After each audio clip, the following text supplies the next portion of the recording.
Yes, guys, honestly, this is so satisfying seeing Vanessa do stuff in this arc. Seeing Vanessa getting flashback, that needed flashback to flesh out her character.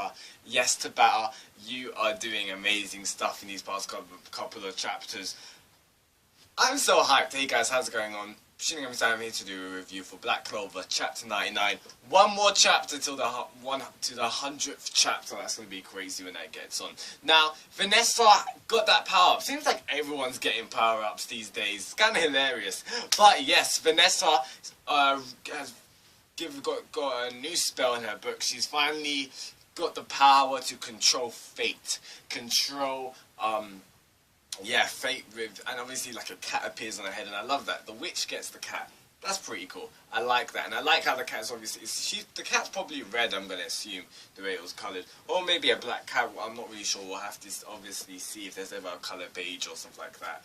Maybe there'll be a colour page next week. I don't know. It wasn't really confirmed, but who knows? So I'm so happy. I can't wait because honestly, Vanessa, I love her. She's a really cool character. She really is. I loved how this arc started when, you know, she was shouting at the door saying, this is I'm the greatest witch or something like that, and then the door opened and then it shut and she was gone. Like, I was so excited to see what Vanessa can do. So excited to get more into Vanessa's character ever since the arc started in like the 80s. I think it was like chapter 89 or something like that. I can't really remember specifically. But yeah, aside from that, this chapter was awesome. It was amazing. You know what? Tabata loves to hint us about the Demon Dweller sword. He loves to hint to us about, you know, the owner of this sword. It's always through the Queen as well. So let's get straight into this chapter. So the Queen says something which actually really stuck out to me. The Queen said, I'm not surprised, or he said something like that. She was just like, I suppose it's befitting that someone from the royal family is to die by the sword. So yeah, guys, we need a backstory on this. Honestly, I cannot wait till we find out so much on the Demon Dweller sword. So judging by all the hints and all the droppings and all that kind of stuff that we've got, seems like this person was this Demon Dweller. He didn't like the Kingdom of Clover. Obviously, it seemed like the Sorcery Emperor was the one that defeated him or something like that. They're hated by the royal family. Also, the White Knight Demon Eyes, that they're the ones they love. The White Knight Demon Eyes wants the Demon Dweller swords back because it doesn't belong to Asta. Stuff like that. We don't really know things. We know bits by bits. And obviously suspense, it keeps building up and up and up, and when it just gets revealed, when all the truth gets revealed, it's going to be so lit. So yeah, Asta's controlled in this chapter. He's about to kill them, and you know what, I talked about it last chapter, how, you know, they're like basically crucified, but I think it looks pretty cool. I love the build up. Like, imagine that being animated, like Asta's walking up and they're crucified, they can't do anything, they can't even move, and then Asta's just like zombified with his sword. It was pretty cool that his very own will is just like held him back, and I kind of love that. Obviously, it's kind of like a quarter of him is in darkness, and then you see his other arm kind of stopping him. So that was pretty cool to see. Now I'm gonna assume that maybe Asta's gonna be controlled for another chapter. We'll have to see what Vanessa really does. But let's talk about Vanessa, because this chapter was all for her. It was all for Vanessa. So we get a little bit more info on her story, back on her story as a character.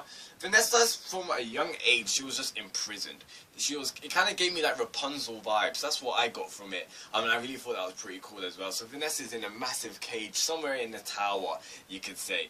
And she's just imprisoned by the Queen. And the Queen, because the Queen has the ability to see the future. She calls it her divination. And obviously, how many powers does this Queen have? Like, how OP is she? And I'm so hyped that Yami fought her. Like, I can't wait till Yami sees the Queen, because I do think they'll see each other again. It's just a matter of time, to understand. And I would love to see a flashback between Yami and the Queen fighting, because honestly, I love past Yami. Like, I love Yami as when he was younger, because he's just so hilarious. Like, he just does what he wants. To be honest, he still does what he wants now. But when he was younger, it was pretty hilarious. Now, Vanessa imprisoned, and obviously the Queen imprisoned Vanessa because the Queen was aware that Vanessa was gonna acquire this power, but she didn't know when. So she was just like, okay, I want this girl under my roof from now on, so I can have this power. So when she does release it, I can use this power to my advantage. Something along the lines of that. That's probably what her desire was. So yeah, Vanessa was just shut off from the outside world, and it's no surprise to you, obviously, like, you see the kind of character she is now, because she was so constricted. Like, when she came out, she was just like thinking, okay, this life is my fate, I want to do what I want. So that's why she's so the free, wild character that she is. And that's pretty cool, to be honest. That's why I really did like her character, because before, especially from this chapter, before this chapter, her character was really not fleshed out. It really wasn't. So we didn't really know anything about Vanessa, to be honest. All we did know was that she ran away from her village. So yeah. So Yami comes in, breaks in. I don't even know why. It seems like Yami was training and he just stumbled upon the forest. And then obviously the witch was just like, men can't enter in. Yami's like, what? Screw that. And just walks in, has a fight with the queen. Maybe crashes into the tower that obviously Vanessa was in. And then Yami was just like, okay, why are you there? You controlled by fate? Screw fate. And then he's just like, join me. But he doesn't say that. He's just like, do what you want. And Vanessa obviously comes, jumps out and joins Yami. And obviously, you guys, I think you noticed this ages ago. I noticed this ages ago. Every person from the Black Ball, all their memories and the way that they've come, the way that their life has been shaped, is all got to do with Yami. Now, I'm not sure in the future, maybe you could argue this is a death flag. But I don't know. But I'm just saying, in the future, if Tabata does kill Yami, I do think that would be an amazing thing for all of their characters' development. I think that would be awesome for the characters. I think it would be amazing for us readers as well. But, well, it wouldn't be amazing for us because it would be extremely sad. But obviously the characters will be as well. But the fact is, Yami is so important to these characters. Like, every single person. So if Yami does die, just imagine the impact that it will have on the Black Balls. Imagine the impact that it will have on the Sorcery Emperor as well.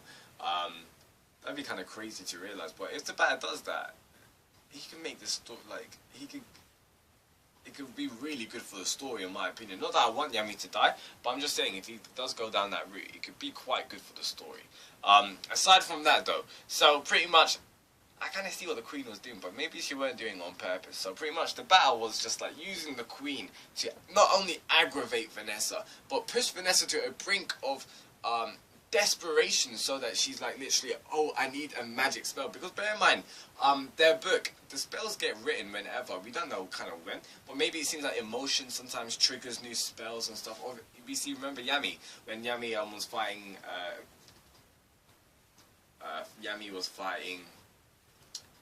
you know who I'm talking about, the beast guy. Yami was fighting, I can't even remember his name. Either way, Yami was fighting that guy. And he was just like, I've got lots of more rooms to grow. And then obviously a new spell was getting casted in his book, in his grimoire.